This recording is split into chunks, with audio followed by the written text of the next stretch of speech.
Assalamualaikum warahmatullahi wabarakatuh. Di video ini kita akan belajar bareng tentang soal cerita TIO CPNS 2021. Sebelum kita masuk ke pembahasan soal-soalnya, bagi teman-teman yang baru menemukan video ini, silakan subscribe agar teman-teman tidak ketinggalan untuk pembahasan soal-soal TIO terbaru lainnya. Tanpa berlama-lama, langsung kita masuk ke pembahasan nomor 1. Diagram di bawah menunjukkan data dari penduduk suatu kelurahan yang berjumlah 120 orang. Berapa banyaknya penduduk yang bekerja sebagai wira swasta? Ini yang ditanya ya, banyaknya penduduk yang bekerja sebagai wira swasta. Kita bisa menggunakan rumus baku, bisa juga secara logika. Dengan logika tentunya ini merupakan cara praktisnya. Tapi sebelum masuk ke cara praktisnya, kita bahas dulu untuk yang rumus bakunya ya. Yang ditanya adalah banyak penduduk wira swasta. Jadi rumusnya adalah sudut wira swasta, simbolkan saja dengan W, dibagi dengan total seluruh sudutnya berapa kalau dalam lingkaran, yaitu 360 derajat. Dikalikan dengan total penduduk berapa di sini? 120. Untuk mencari sudut W di sini, caranya adalah 360 dikurangkan dengan jumlah sudut yang diketahui ya. Ada 85 derajat ditambah 50 derajat ditambah dengan 60 derajat.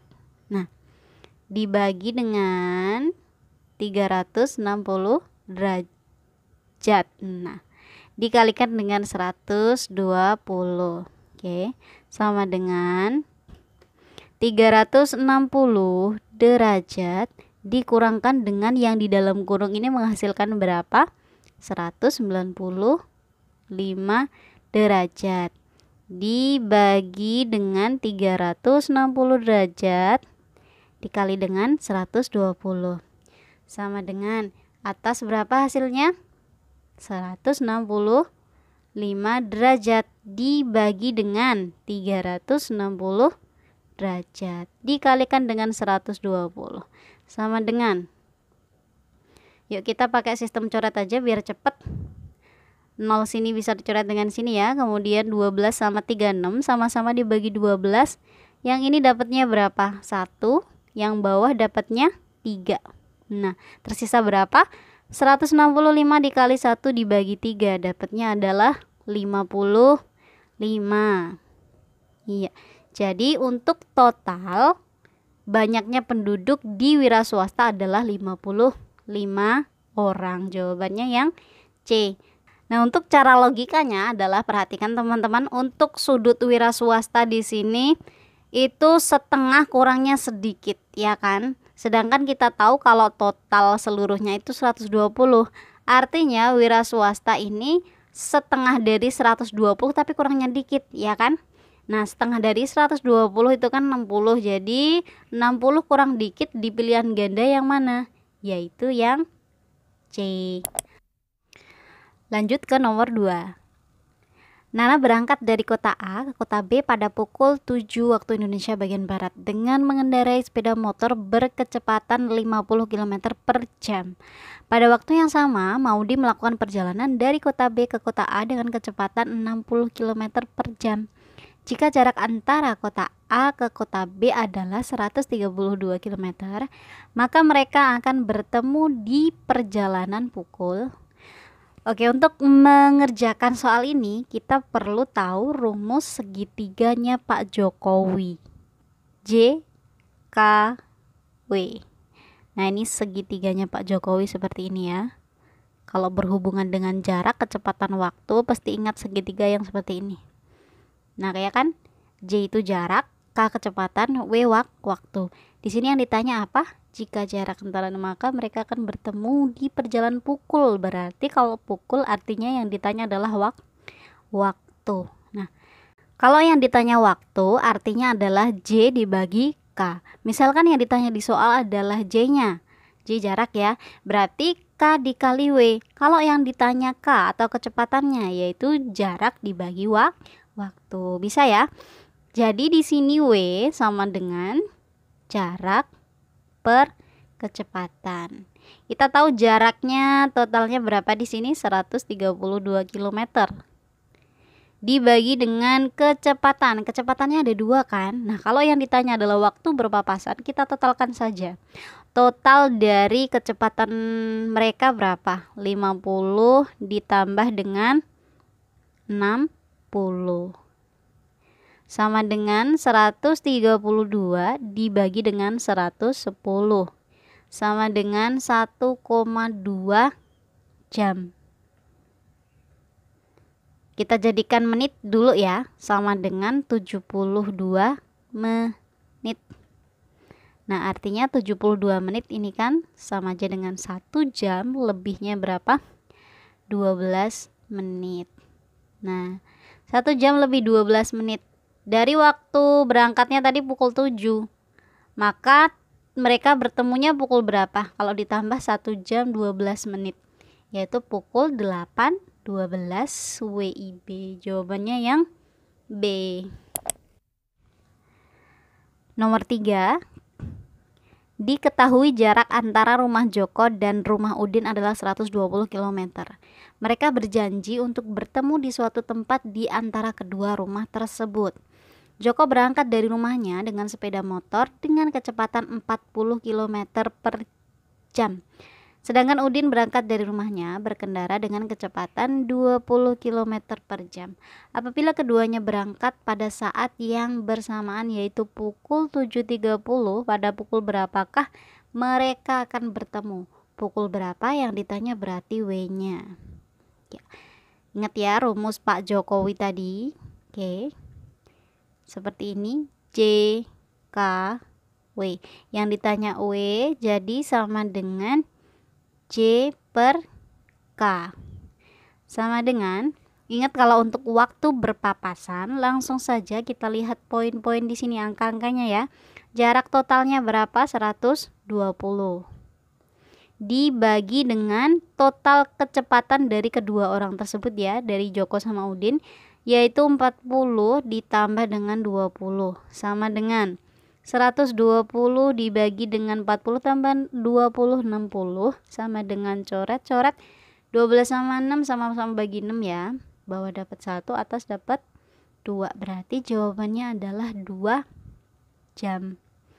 Ya kan? Kenapa jam? Karena yang diketahui di soal ini per jam.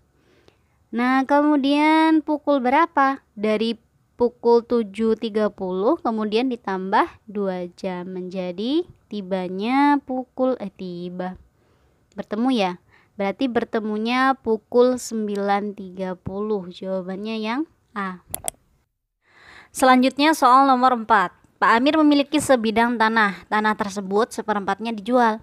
Sepertiga dari sisanya diwakafkan untuk pembangunan panti asuhan dan kini tanah Pak Amir tersisa 500 meter persegi.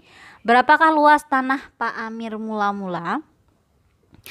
Kita bisa menggunakan 2 cara di sini. Untuk cara pertama cara praktis, tentunya kemudian kita bisa menggunakan cara yang agak ribet ya, menggunakan rumus-rumus. Untuk cara praktisnya kita bisa memvisualisasikan soal ini ya.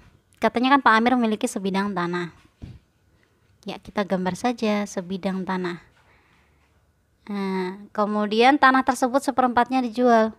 Kita bagi 4 tanahnya. Kemudian yang seperempat ini dijual katanya kan. Sepertiga dari sisa diwakafkan. Sepertiga dari sisanya berarti kita ambil aja 1 kotak dari 3 kotak yang tersisa. Tersisa 2 kotak. Nah, dan kini tanah Pak Amir tersisa 500 meter persegi. Berarti yang putih-putih ini luasnya 500 meter persegi. Artinya luas tanah Pak Amir mula-mula ya 2 kali lipatnya ini ya kan. Berapa? 1000. Sekarang kita gunakan cara biasanya atau cara yang menggunakan rumus-rumusnya ya. Yang ditanya adalah luas tanah Pak Amir, kita simbolkan saja sebagai X. X luas tanah mula-mula. Nah, yang diketahui di soal apa saja? Oh, ini ada 500 ya, ini sisanya. Maka sisa itu sama dengan X tanah mula-mula dikurangkan dengan seperempat, ya kan? Yang dijual kan seperempat X, kemudian dikurangkan dengan sepertiga dari sisanya. Berarti sepertiga dikalikan dengan sisanya kan yang ini tadi. Jadi X min 1/4X. Sama dengan sisanya berapa di sana? 500. Oke. X min 1/4X. Ingat kalau dalam kurung seperti ini artinya dikali ya. Jadi min 1/3 dikali X. Min 1/3 X. Kemudian min 1/3 dikali min 1/4X. Plus 1/3 kali 4, 12 X. Biar angkanya cantik, kita hilangkan pecahan yang ada di sini dengan cara apa? Dikalikan dengan 12 kali 12. Yuk, berapa 500 kali 12? 6.000. Sama dengan X kali 12 ya 12X. Kemudian min 1/4X dikali 12 berarti 12 bagi 4 3. Jadi 3X. Kemudian min 1/3X dikali 12 berarti 12 bagi 3 yaitu 4. Jadi 4X. Kemudian plus, nah ini 12 bagi 12 1 ya, jadi X. Nah sama dengan ini 6.000. 12X min 3X min 4X plus 4X, dapatnya semuanya adalah berapa? 6X ya kan. Jadi X sama dengan 6.000 dibagi 6. Nah X nya jadinya adalah 1000. Sama saja kan. Nah lebih mudah mana, cara praktis atau cara biasa? Teman-teman bisa memilih di antara keduanya, tapi kalau saya pribadi tentu yang paling mudah adalah dengan cara praktisnya ya. Oke, itu tadi beberapa soal yang sudah kita bahas bersama di kesempatan video ini. Untuk video selanjutnya akan kita bahas di materi lainnya. Jadi bagi teman-teman yang belum subscribe, silahkan subscribe agar teman-teman tidak ketinggalan di materi-materi lain, tentu dengan cara dan trik praktisnya. Sampai jumpa di video selanjutnya. Saya akhiri dengan wassalamualaikum warahmatullahi wabarakatuh.